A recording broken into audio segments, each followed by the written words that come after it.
vamos a dar inicio a nuestro estudio de la palabra del Señor. Quiero compartir con ustedes este tema que Dios ha puesto en mi corazón. Ahora, todos sabemos que vivimos en una generación que constantemente nos enseña a medir el éxito por lo que una persona logra, por lo que una persona posee o aparenta. A un padre se le suele llamar exitoso si tiene una buena entrada de dinero, si tiene carrera, si provee económicamente para su familia y lo hace con éxito, si ha levantado un negocio, si tiene una reputación respetable o si sus hijos alcanzan metas visibles. Y ciertamente la Biblia indudablemente no desprecia el trabajo diligente ni la responsabilidad de proveer para la familia. Al contrario, yo tengo pasajes bíblicos como Proverbios capítulo 13, versículo 4, que dice: los perezosos ambicionan mucho y obtienen poco, pero los que trabajan con esmero prosperarán. Otro pasaje de la Biblia en 1 Timoteo capítulo 5, versículo 8: aquellos que se niegan a cuidar de sus familiares, especialmente los de su propia casa, han negado la fe verdadera y son peores que los incrédulos. O sea, son peores que las personas que no conocen a Jesucristo. Claro que es importante que los padres nos destaquemos por ser proveedores. Los padres trabajan, padres que se esfuerzan, padres que cada día buscan el pan para sus familias, que probablemente no ven esas lágrimas, quizás ese sacrificio, el resto, pero ellos en el fondo de su corazón saben lo que les ha costado, el esfuerzo que han puesto para llegar a donde están. Claro que la Biblia y claro que hoy reconocemos ese esfuerzo, esa dedicación como padres que hacen cada día. Yo recuerdo a mi padre salir muy temprano de casa y regresar muy tarde para ganarse el sustento de nuestra familia. ¿Cómo no vamos a reconocer y apreciar? Indudablemente que sí. Pero quiero decir algo más: padres que han trabajado muy duro para sacar adelante a sus hijos, que lo han hecho con todo su corazón, con todo su esfuerzo. Amén por eso. No estamos dudando de eso, al contrario, se les reconoce y muchas veces incluso ni se les reconoce. Pero hoy debemos hacernos una pregunta más profunda, una pregunta que debe resonar en nuestra mente, en nuestro corazón. ¿Será ese el mayor éxito que un padre puede alcanzar? ¿Será ese el mayor éxito que como padres podamos aspirar? Yo quiero contarte la historia de un hombre llamado Noé. ¿Cuántos se acuerdan de Noé? ¿Ya se olvidaron de Noé? Noé, la historia de Noé. Esa historia nos obliga, nos exige a mirar más allá de los logros temporales. Noé vivió en un mundo profundamente corrompido. La Biblia describe que no hubo un tiempo en la historia de la humanidad que estaba tan afectado por el pecado. Pero en medio de esa oscuridad, Noé caminó con Dios. A veces escuchamos y decimos: bueno, vivimos en una sociedad corrompida, todos hacen lo que quieren, así que yo dejo que mis hijos hagan todo lo que quieran porque vivimos como vivimos y así es como vivimos. No, Noé vivió en una sociedad totalmente corrupta, pero dice la Biblia que caminó con Dios. Diga: caminó con Dios. Su legado, diga legado también, legado. Su legado no fue un imperio material, sino una familia que entró con él en el arca preparada por la gracia de Dios. ¿Escuchó? Ese fue el gran legado de Noé. Por eso el tema de este mensaje es el mayor éxito de un padre. El mayor éxito de un padre no es construir un imperio, sino levantar un hogar que entre junto con él en el arca de la gracia de Dios. Quiero invitarles a abrir la Biblia en Génesis, el capítulo 6, y vamos a leer versículos 5 al 9, y ahí encontramos parte de esta maravillosa historia de Noé y la construcción del arca. Génesis capítulo 6, versículo 5. Por favor, acompáñenme en sus Biblias. Dice así la palabra del Señor, versículo 5. Y vio Jehová que la maldad de los hombres era mucha en la tierra, y que todo designio de los pensamientos del corazón de ellos era de continuo solamente el mal.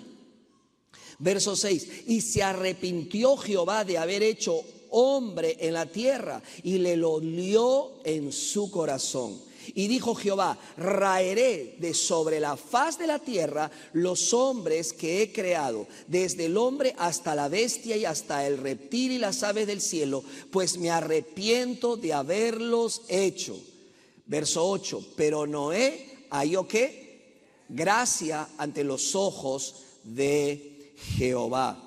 Estas son las generaciones de Noé. Noé, varón justo, era perfecto en sus generaciones, con Dios caminó Noé. Y mire, para terminar, capítulo 7, versículo 1 de Génesis 7, 1. Dijo luego Jehová a Noé, entra tú y toda tu casa en el arca, porque a ti he visto justo delante de mí en esta generación. Hoy quiero compartir con ustedes este tema, el mayor éxito de un padre. Espero que sea de bendición para tu vida como ha sido de bendición para mi vida. Oremos. Gracias, Señor, te doy por tu palabra. Espero que no vuelva vacía en aquellos corazones que quieran escucharla, prestar atención. No va a volver vacía, Señor, porque pondremos en práctica lo que hoy aprenderemos. En el nombre de Jesús oramos así. Amén. Hermanos, por lo menos encuentro 3 verdades de esta maravillosa historia de este padre llamado Noé. La primera, la realidad ineludible del pecado y del juicio. Es lo primero que vemos cuando leemos la palabra del Señor.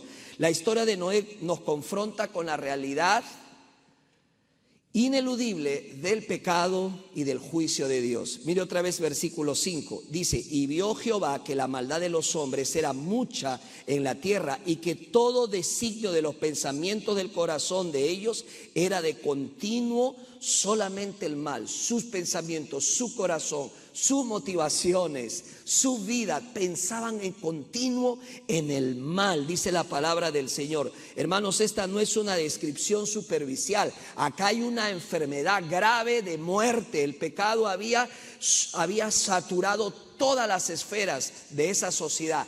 Todas las personas estaban infectadas. Dios no solo vio acciones externas, vio el corazón, vio los pensamientos, las intenciones, los deseos de una humanidad que le había dado la espalda al Señor, le había dado la espalda a su Creador. Hermanos, el pecado no es simplemente cometer un error por aquí y otro error por allá, una debilidad por aquí, una debilidad por allá. El pecado es rebelión contra la autoridad santa de Dios. Es darle la espalda premeditadamente a Dios, a hacer lo que queremos y no hacer lo que Dios nos dice en su palabra. Es vivir como si Dios no tuviera derecho sobre nuestras vidas, ¿sí o no?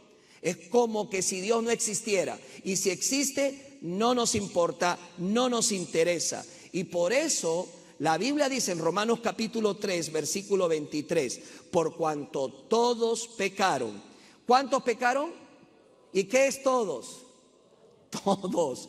No hay ni uno. No hay quien pueda decir yo soy bueno. No hay ni uno. Dice, todos pecaron y están destituidos de la gracia de Dios. ¿Qué es destituidos? Separados de la gloria de Dios. Hermanos, esa es la realidad del ser humano. El problema de la humanidad no es solo social, no es solo relacional, no es solo económico, no es solo cultural. El problema real de la humanidad es espiritual. ¿Alguien dice amén? Ese es el gran problema del ser humano. Es un problema espiritual. El corazón humano necesita ser rescatado por la gracia bendita de Dios. ¿Qué hizo Dios? Envió el juicio. Ese juicio de Dios en el diluvio no fue un acto caprichoso, no es un acto simplemente que se le ocurrió al Señor, fue la respuesta justa de Dios al pecado de la humanidad. Dios es santo y no puede tener, el pecado no puede tener acceso a él. Habacuc capítulo 1 versículo 13 dice y nos recuerda de que Dios es muy limpio de ojos para ver el mal. Hermanos, Dios es santo. Amén. Dios es santo y tenemos que recordarlo siempre, porque el pecado es la antítesis, el opuesto total de lo que Dios es y representa. Él es muy limpio, Él es santo, y esta generación estaba desviada completamente y por eso vino el famoso, conocido diluvio. Así que en primer lugar, la primera verdad que encontramos es que la realidad ineludible del pecado trajo el juicio de Dios. Pero así como vemos esta realidad, también vemos la respuesta de la gracia soberana de Dios y su provisión de salvación. Qué hermoso. Dice la palabra del Señor en Génesis, allí mismo: pero Noé halló gracia ante los ojos de Jehová. La gracia de Dios, hermanos, brilla precisamente cuando el pecado aparece. Donde abunda el pecado, ¿qué dice la Biblia? Sobreabunda la gracia del Señor. Cuando todo se veía perdido, cuando todo se veía oscuro, cuando no había esperanza, es ahí donde Dios se manifiesta. Noé no fue salvo porque era perfecto. Ojo, no es que Dios dijo, él es perfecto, voy a salvarlo. Fue salvo porque Dios tuvo misericordia de él. Amén. Fue salvo y somos salvos porque Dios tiene misericordia de cada uno de nosotros. La gracia no se gana, no se compra, no se negocia y no se merece. La gracia se recibe como un regalo soberano de Dios. La gracia es eso, un regalo inmerecido que Dios nos aplica a nosotros cuando nosotros realmente solo debiéramos recibir el castigo de Dios. Dios no solo le mostró gracia a Noé, y este es algo muy importante. No solamente muestra gracia a Noé, también le proveyó un medio de salvación, un medio para salvarse. El arca no fue una idea de Noé, para nada. El arca fue el diseño de Dios, la provisión de Dios y el refugio de Dios. Y aquí encontramos una imagen poderosa del Evangelio. Ponte a pensar, así como el arca fue el único, diga único, el único refugio en los días de Noé, Cristo es el único refugio para nosotros hoy.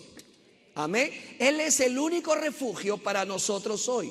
Escuche lo que le voy a decir. Solamente hay un mediador entre Dios y el hombre, y es Jesucristo. No es la madre de Jesús, aunque la respetamos y valoramos como madre que fue de Jesús. No es otros santos que la historia nos registra como hombre de Dios. No, solamente Jesucristo. Cristo es el único refugio para nosotros hoy. Lo dice la palabra, Romanos capítulo 6, versículo 23. Romanos 6, 23. Porque la paga del pecado es muerte. ¿Qué es paga? Precio, lo que debemos recibir. ¿Qué debemos recibir? Muerte, muerte espiritual y eterna. Pero dice, mas la dádiva de Dios es vida eterna en Cristo Jesús, Señor nuestro. La dádiva, el regalo de Dios es vida eterna. Pero no porque la merezcamos. Ahí dice bien claro, ¿en quién? En Cristo Jesús, Señor nuestro. Romanos capítulo 5, versículo 8 añade, mas Dios muestra su amor para con nosotros en que siendo aún pecadores, Cristo murió por nosotros. Qué espectacular pasaje. Dice, aún siendo pecadores, como la Biblia nos llama, enemigos de Dios, le hemos dado la espalda a Dios. No hay una persona justa en esta tierra, pero aún estando en esa condición, sin ni siquiera pedirle a Dios un rescate, Dios envía a su Hijo, Jesucristo. Y dice la Biblia, la palabra del Señor, que Cristo murió por nosotros. ¿Te puedes imaginar eso? Sin merecerlo, sin pedirlo, sin solicitarlo, Cristo vino para morir por nuestras vidas. Eso es lo que dice Romanos 5:8. La cruz es el lugar donde vemos la justicia de Dios contra el pecado y la gracia de Dios a favor del pecador. ¿Qué significa esto? Usted debe recordar, arriba lo tenemos, una cruz que se intersecta en el centro. Ahí es donde se conjuga, donde se cruza el juicio de Dios contra el pecado, pecados nuestros, porque Cristo vino para morir por nuestros pecados, pero ahí mismo se manifiesta la gracia de Dios. ¿Cómo así? Porque no mueres tú ni muero yo. ¿Quién muere en esa cruz? ¿Quién muere en esa cruz? Cristo Jesús. O sea, Dios castiga ese pecado hace justicia, pero lo hace en un sustituto, en Jesucristo. ¿Cuántos alaban a Jesús por eso? Gloria sea al Señor. Jesús recibió el juicio que nosotros merecíamos para que por la fe podamos entrar en la salvación de Dios que Dios ha preparado. Sí, hay una maldad, hay una realidad sin precedentes del pecado, pero también se manifiesta la gracia de Dios. Donde abunda el pecado, la gracia de Dios sobreabunda, la misericordia de Dios sobreabunda. Entonces, la tercera verdad que vemos en esta historia es la respuesta de obediencia y fe que Dios espera. Ahora bien, la gracia de Dios produjo en Noé una respuesta visible de fe y obediencia. Mira lo que dice Génesis otra vez, capítulo 6, versículo 22. Mira lo que dice la palabra del Señor. Dice así: y lo hizo así Noé. Hizo conforme a todo lo que Dios le mandó. ¿Cuál es la respuesta de Noé? Fe y obediencia. Amén. Eso es lo que dice la palabra del Señor. Esta frase sencilla es poderosa. Noé no discutió con Dios, Noé no se puso a decirle: pero nunca ha llovido, me estás pidiendo una locura, ¿qué te está pasando? ¿Por qué me estás pidiendo hacer un tremendo barco y encima me has dado las medidas específicas? Noé no negoció con las instrucciones de Dios, no esperó entender todos los detalles. No, Dios habló y Noé obedeció. Eso es lo que tú y yo necesitamos. Muchas veces queremos entenderlo todo, que todas nuestras dudas sean resueltas, que todo sea claro, pero muchas veces no lo vamos a poder lograr. Al principio van a haber preguntas sin respuestas. Por eso nuestro caminar con Cristo es un caminar de fe. Es un caminar de fe. Yo sigo a Cristo y en el camino Él va ayudándome. Noé es un padre que mostró fe y mostró obediencia. En Hebreos capítulo 11, versículo 7 también es una referencia importante sobre Noé. Hebreos capítulo 11, que muchos lo llaman el salón de la fama de los grandes hombres y mujeres de fe. Aquí está incluido Noé. Y mira lo que dice de Noé en Hebreos 11, 7. Dice: por la fe, Noé. Diga: por la fe. Por la fe. Noé, cuando fue advertido por Dios acerca de cosas que aún no se veían, con temor, ¿cómo dice? ¿Con qué? Con temor preparó el arca en que su casa se salvase, y por esa fe condenó al mundo y fue hecho heredero de la justicia que viene por la fe. Hermanos, en otras palabras, Noé creyó en las cosas que todavía no veía. Él lo hizo, él creyó. Esa es la naturaleza de fe bíblica: confiar en la palabra de Dios por encima de lo que nuestros ojos puedan comprobar. Tú lo dices, yo lo creo, Señor. Y eso es lo que hizo Noé. Creyó en la palabra del Señor. Noé creyó en las cosas que todavía, dice la Biblia, él no veía, pero él tenía una convicción en su corazón.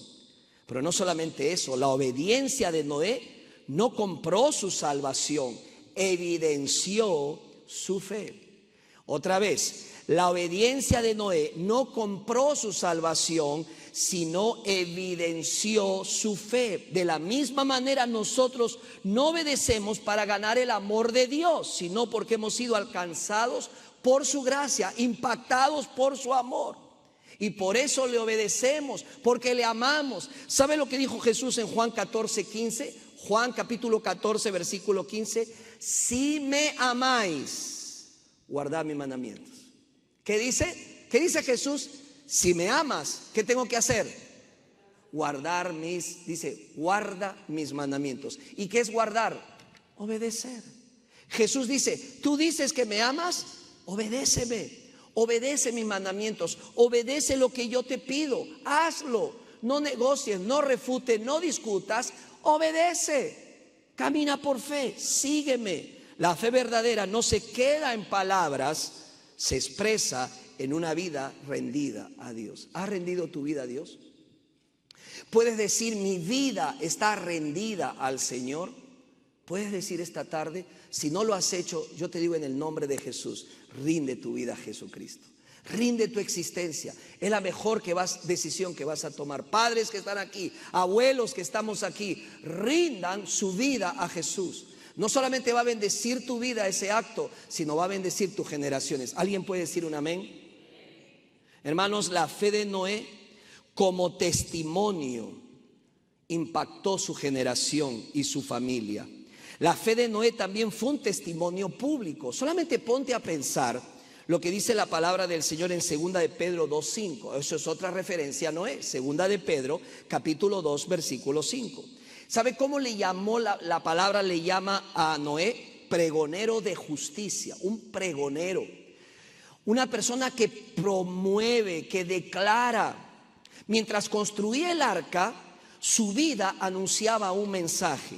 Cada tabla colocada, cada clavo que él martillaba, cada golpe de herramienta y cada día de obediencia era una predicación visible en medio de una generación rebelde. Escúchame lo que te voy a decir, papá creyente, mamá.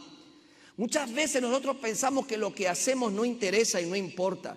Muchas veces pensamos que nuestra fidelidad en lo que corresponde a la fe y a la piedad, es decir, si leemos la palabra de Dios, si asistimos fielmente a la iglesia, si servimos, si hacemos lo que tenemos que hacer, si somos generosos con nuestros diezmos y ofrendas, no va a ser un impacto. Te equivocas. Va a ser un impacto en la vida de aquellos que te miran.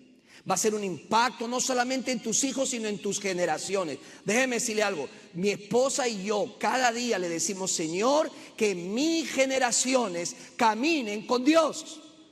No quiero menos que eso. Por eso desde que eran chicas, desde que eran niñas, clamamos a Dios porque sus parejas tenían que ser hombres temerosos de Dios. Y hoy puedo decirles con satisfacción, y hoy puedo dar testimonio que cuando he casado a mis hijas, les he mirado a la cara y a los ojos a mis yernos y les he dicho: tú eres la respuesta a mis oraciones.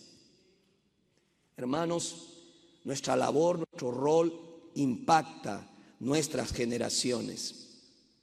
Noé fue llamado pregonero de justicia. Mientras construía ese arca, él daba testimonio. Tal vez humanamente hablando, Noé no pareció exitoso. Quizás para su cultura, Noé fue un fracaso. No era un hombre que se le podía llamar exitoso. Este hombre predicó durante años y fuera de su familia. Escucha, nadie entró al arca, solo su familia.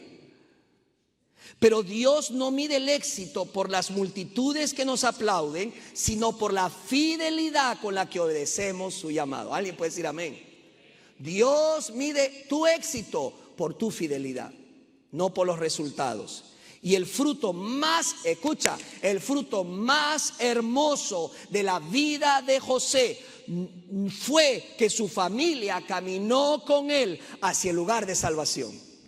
Ese fue el fruto mayor de este hombre, de este padre.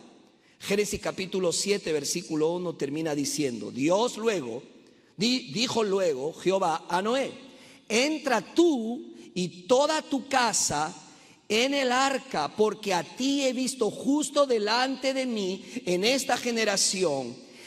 Qué escena tan conmovedora. Solamente ponte a pensar en Noé, rodeado de una generación perdida y extraviada, y que vea él a sus hijos entrando en el arca para salvarse. Fue la mayor bendición de Noé. Ahora déjame decirte algo. Los hijos y la esposa siguieron a Noé porque era un hombre temeroso de Dios. No esperes que tus hijos, tus generaciones, la gente que te rodee, te siga cuando tú no les inspiras ese ejemplo de un hombre entregado a Dios. Es muy difícil, porque nadie hace algo que no lo demostramos con nuestros hechos. Porque lo que yo hago se escucha más fuerte que lo que yo pueda decir. Yo no le puedo decir a mis hijas: oren, hijas, si ellas no ven en mí un hombre de oración. Yo no le puedo decir a mis hijas: tienen que ir a la iglesia, si el primero ausente soy yo y falto cada vez que puedo. Yo no le puedo decir a mis hijas: amen la palabra de Dios. No le puedo decir a mis nietos, valoren la escritura, lean la Biblia, si yo no conozco la escritura y no la leo cada día. ¿Alguien me está entendiendo lo que estoy diciendo? Noé se ganó el respeto y la confianza de su familia y lo siguió, Padres, esto nos habla directamente al corazón, y yo lo sé, porque yo también soy padre, yo también soy abuelo, y nos pega muy dentro. Nuestros hijos no necesitan un padre perfecto. Escucha lo que te voy a decir. Necesitan un padre que camine con Dios.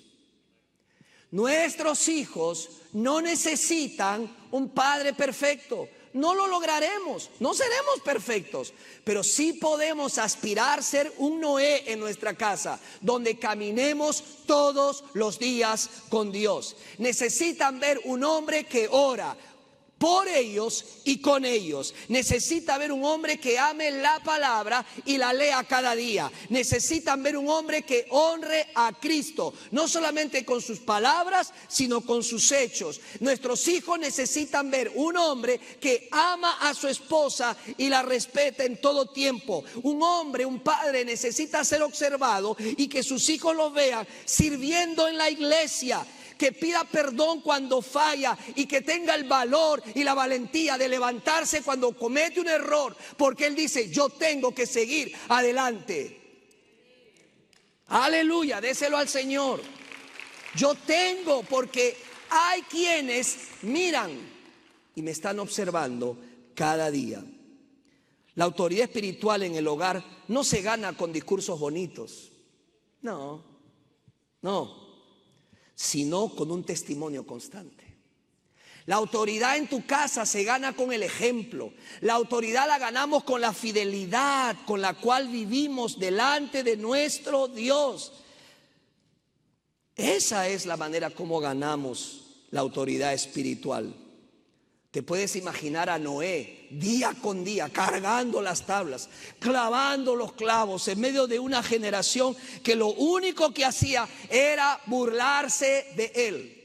Pero a Noé no le importaba el resto. A Noé lo que le importaba era agradar a su Dios. Tú vas a encontrar hombres que te van a criticar y te van a señalar y te van a ridiculizar porque decidiste venir a la iglesia y traer a tu familia a la iglesia. Déjame decirte algo, no les hagas caso. Usted camine con Dios, busque a Dios, agrade a Dios, y con el tiempo tú darás fruto. Tu familia será ese fruto espiritual. La autoridad espiritual en el hogar no se gana con discursos, sino mostrando ese respeto a Dios, ese caminar con Dios.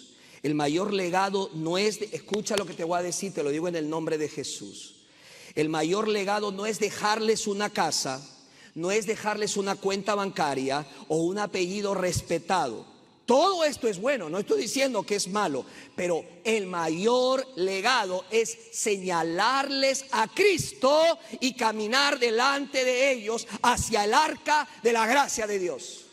Ese es el mayor regalo y el mayor legado por el cual debes de luchar todos los días. Señala a Cristo, vive para Cristo, ama a Cristo, predica a Cristo, háblales de Cristo. Cristo es todo en ti. Ese es tu mejor y mayor legado. Quiero ir concluyendo.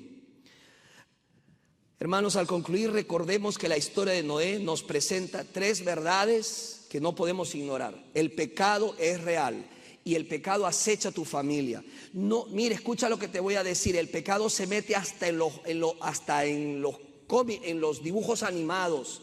El pecado es una realidad y va a tocar a tu casa si no la proteges con oración, con entrega. El pecado es real, pero también el juicio de Dios es justo y la gracia de Dios es suficiente para poder regresar a Él.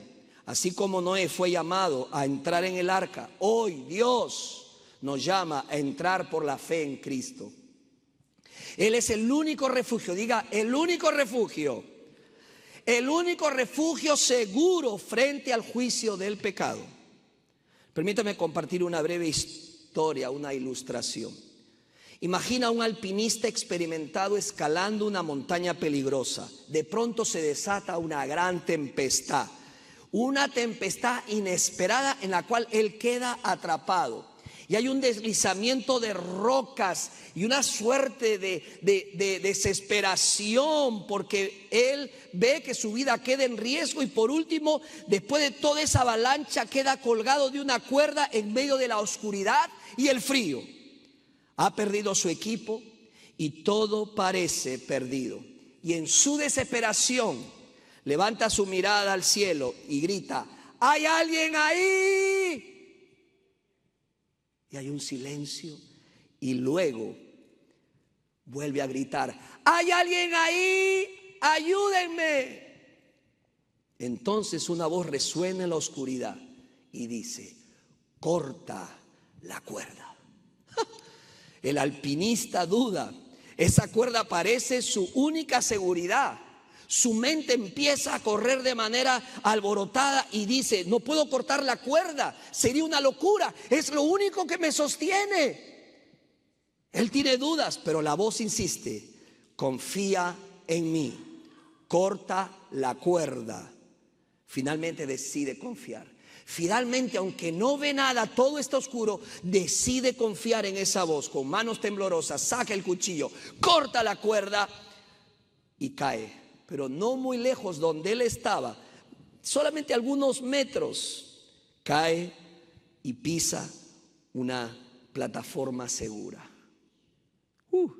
Amigos, muchas veces nos aferramos a cosas que creemos que nos mantienen seguros, pero en realidad nos impiden encontrar la verdadera seguridad. Nos aferramos a nuestro propio control y orgullo. No, yo puedo, yo sé lo que hago, yo ya tengo experiencia, es mi vida, yo sé lo que estoy haciendo. Y esa es la cuerda a la cual nos aferramos. Otra cuerda puede ser el dinero, puede ser un pecado que nos aferramos con todo nuestro corazón, nuestras ideas, nuestra religión, nuestras fuerzas. Pero la voz de Dios nos llama a cortar la cuerda de la autosuficiencia y a confiar plenamente en Él. Así como Noé confió en la palabra de Dios y entró en el arca, hoy somos llamados a confiar en Jesucristo, solamente en Él. Él es el único que puede librarnos del juicio del pecado, escúchame, y darnos vida eterna. Solo Él. En Él encontrarás salvación y vida eterna. Si hoy sientes la convicción del Espíritu Santo, si reconoces tu necesidad de perdón y de una relación verdadera con Dios, te invito a confiar en Jesús. Yo lo hice y no me arrepiento. Fue muy sencillo. Acepté mi error, acepté mis pecados. Le dije: Señor, soy pecador, lo reconozco.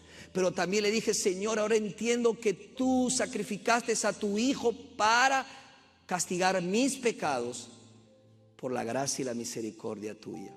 Y como Noé, respondí, y respondí con fe. Y le dije: Jesús, te acepto como mi Señor y mi Salvador personal.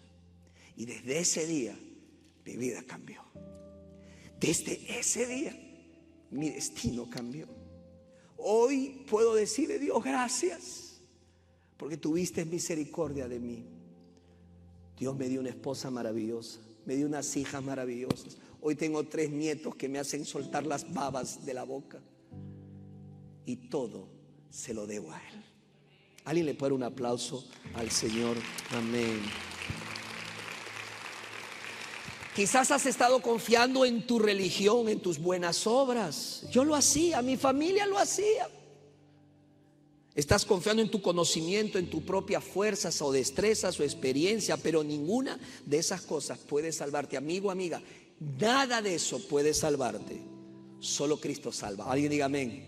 Solo Cristo salva. Juan 1:12 dice: más a todos los que le recibieron. Escucha, no lo digo yo. No te estoy hablando de una nueva religión. Estoy hablándote de lo que Cristo dijo. Más a todos los que le recibieron, a los que creen en su nombre, les dio potestad de ser hechos hijos de Dios. Déjame explicarte este pasaje, es muy profundo y muy importante.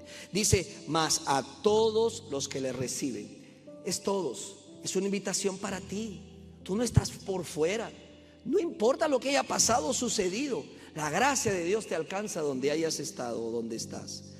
Mas a todos los que recibieron, a los que creen en su nombre, creen en Cristo. ¿Quién es Jesús? Es mi Salvador, mi Señor. Yo creo en Cristo.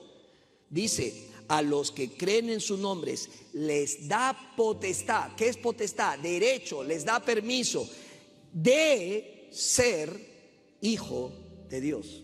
¿Qué significa esto? Si no me arrepiento y creo en Jesús, no puedo ostentar ser hijo de Dios. Primero es lo primero. Me arrepiento y creo. Arrepentirse y creer. Y dice, y Dios me da el derecho de ser llamado su hijo. ¿Sabes cuál es mi oración en esta tarde? Si aún tú no lo conoces, que al final de este servicio tú puedas poner tu nombre en este versículo. Y tú puedas decir, más Alberto, perdón si hay un Alberto aquí, pero vamos a usar el nombre. Más Alberto que le recibió, Alberto que creyó en su nombre, en Jesús. Alberto, Dios le ha dado el permiso y el derecho de ser llamado hijo de Dios. ¿Quieres eso para ti? Yo lo anhelo con todo mi corazón. Hoy el llamado es claro. Recibe a Cristo. Cree en su nombre, arrepiéntete de tus pecados y entra por la fe en el refugio que Dios ya ha provisto. Y si ya eres creyente, especialmente si eres padre, vuelve a examinar tu legado. No te dejes confundir por lo que el mundo te diga. Vuelve a examinar tu legado. Tú sabes que estamos de paso, somos peregrinos. Algún día tendremos que dejar este mundo. ¿Cuál es el legado que estás dejando a tu familia? Que ese legado que dejes te trascienda. No vivas solo para construir algo que el tiempo puede destruir. Ya, el tiempo puede destruirlo. Vive para guiar tu hogar hacia aquello que permanece para siempre. Amén. Aquello que permanece para siempre. Mi oración, mi deseo, con todo mi corazón, es que ahora mis nietos caminen con Dios. Quiero que llegue ese día que yo los vea aceptar a Cristo. Quiero que llegue ese día cuando ellos se bauticen. Quiero que llegue ese día cuando ellos empiezan a servir a Cristo. Ese es el mejor legado. Ese es el mejor legado.